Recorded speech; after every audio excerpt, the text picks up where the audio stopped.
نحمدہ و نصلی علی رسولہ الکریم اما بعد فاعوذ باللہ من الشیطان الرجیم بسم اللہ الرحمن الرحیم۔ تو کیفیت یہ ہے کہ آپ کو نظر آئے گا کہ بہت سارے ایسے آپ کو مذہبی پیشوا نظر آئیں گے کہ جن کی اور کوئی قابلیت نہیں ہے، کوئی ان کا اور کوئی ذریعہ نہیں ہے معاش کا، لیکن آپ ان کے گھر دیکھیں گے تو بڑے شاندار ہیں۔ گھروں کے اندر آپ دیکھیں گے قالین تو آپ حیران رہ جائیں گے، شو پیسز آپ گھروں پہ دیکھیں گے، ان کے گھروں پر آپ پردے دیکھیں گے، ان کی گاڑیاں آپ دیکھیں گے۔ انہوں نے سب کچھ کہاں سے حاصل کیا ہے، کس چیز پہ حاصل کیا ہے؟ یہ اسی اپنے جو دینی مقام ہے اس کی وجہ سے حاصل کیا ہے۔ علامہ اقبال کا ایک واقعہ بڑا دلچسپ ہے اس حوالے سے۔ ایک پیر صاحب ان سے ملاقات کے لیے لاہور آئے تو ان کے کسی مرید کو علم ہوا کہ میرے شیخ اقبال سے ملنے کے لیے آئے ہیں، تو وہ آ گیا مرید اپنے پیر صاحب سے ملنے کے لیے اقبال کے پاس۔ تو اس نے آ کے پیر صاحب کے قدم بوسی بھی کی اور جو ہے وہ عاجزی کے ساتھ ان کے سامنے اس نے اپنے پوری نیاز بندی بھی ظاہر کی، اور اس زمانے میں 100 روپیہ اس نے نذرانے کے طور پر پیر صاحب کو دیا اور پیر صاحب نے اس کا قبول کیا۔ اس کے بعد اس نے پیر صاحب سے کہا کہ پیر صاحب اللہ تعالیٰ سے دعا کیجئے، میں بہت پریشان ہوں۔ کیا پریشانی ہے؟ مجھ پہ اس وقت قرض ہے، دعا کیجئے کہ میرا قرض اتر جائے۔ تو کہا جی کہ کتنا قرض ہے؟ کہا جی 200 روپے کا قرض ہے۔ پیر صاحب نے ہاتھ اٹھا دیے، اقبال نے بھی ہاتھ اٹھائے، دعا ہو گئی۔ اقبال نے کہا کہ میں چاہتا ہوں کہ آپ کی دعا کی قبولیت ابھی سے شروع ہو جائے۔ کہا وہ کیسے؟ کہا کہ اس کو 100 روپیہ آپ واپس کر دیں تو آدھی دعا تو ابھی قبول ہو جائے گی، انشاءاللہ باقی بھی اللہ آپ کی سنے گا، باقی بھی پوری ہو جائے گی۔ اس پر جو ہے وہ پیر صاحب کو بہت غصہ آیا کہ اقبال نے گستاخی کی کیسے؟ تو اس پر اقبال نے نظم لکھی تھی باغ مرید کہ ہم کو تو میسر نہیں مٹی کا دیا بھی، گھر پیر کا بجلی کے چراغوں سے ہے روشن، شہری ہو دیہاتی ہو مسلمان ہے سادہ، مانند بتاں پوجتے ہیں کعبے کے برہمن، اور نذرانہ نہیں سود ہے پیران حرم کا، ہر خرقہ سالوس کے اندر ہے مہاجن۔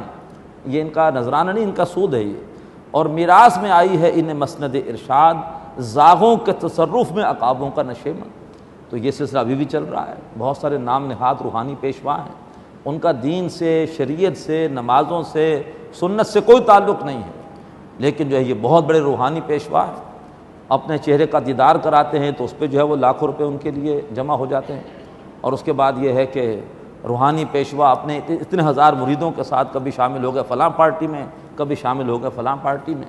تو یہ وہ لوگ ہیں جو کہ دین کے نام پر اب یہ کبھی نہیں چاہتے کہ دین کا صحیح تصور جو ہے وہ لوگوں تک پہنچے اور اللہ تبارک و تعالیٰ کا دین غالب ہو۔ اگر اللہ کا دین غالب ہو گیا تو اس قسم کے کاروباری لوگوں کو تو اپنی دکانیں چمکانے کا موقع نہیں ملے گا۔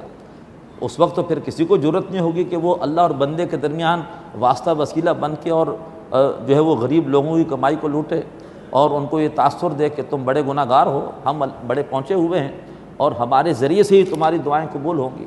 تو فرمایا یہ وہ لوگ ہیں کہ لوگوں کے مال ناحق کھاتے ہیں اور صحیح تصور دین سے لوگوں کو روکتے ہیں۔ ایک آدمی میں دین کا خدمت کا جذبہ پیدا ہوتا ہے، اس کے دین کی خدمت کے جذبے کو چھوٹی چھوٹی باتوں میں لگا دیں گے، لیکن یہ ہے کہ اصل پورے نظام کی تبدیلی، ظلم کا خاتمہ، استحصال کا خاتمہ، ایک عدل کا قیام، اس کے لیے کبھی اس طرف ان کو آنے نہیں دیں گے۔ یہ اس وقت بھی حال ہے، آپ کو نظر آئے گا بہت کم علماء ہیں جو لوگوں کو غلبہ دین کے لیے موٹیویٹ کرنے والے ہوں۔ نمازوں میں لگا رکھا ہے، زکوٰۃ کے مسائل میں لگا رکھا ہے، چھوٹی چھوٹی باتوں کے اندر رکھا ہوا ہے، اور اگر کوئی غلبہ دین کی بات کرے، احیاء دین کی بات کرے تو اکثر و بیشتر اس پر طرح طرح کے الزامات لگا کر اس کی اہمیت کو کم کرنے کی کوشش کرتے ہیں۔ فرمایا یا ایھا الذین آمنوا، اے لوگو جو ایمان لائے ہو، انا کثیرا من الاحبار والرہبان، بے شک علماء اور صوفیاء میں سے اکثر، سب کے سب نہیں، میں نے عرض کیا کہ علماء حق سے کبھی بھی زمین خالی نہیں ہوگی۔ اللہ ہمیں ایسے لوگوں کو ڈھونڈنے کی، ان کا ساتھ دینے کی توفیق عطا فرمائے۔ لیکن علماء اور صوفیاء میں سے اکثر لیاکلون اموال الناس بالباطل، وہ لوگوں کے مال ناحق کھاتے ہیں، ویصدون عن سبیل اللہ، اور لوگوں کو اللہ تبارک و تعالیٰ کی راہ سے روکتے ہیں۔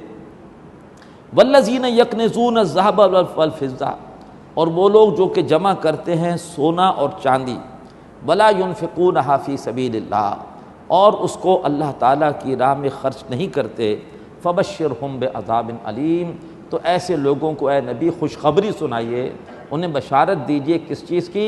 درناک عذاب کی۔ طنزیہ انداز ہے، غصے والا انداز ہے۔ اقول قولی ھذا واستغفر اللہ لی ولکم ولسائر المسلمین والمسلمات۔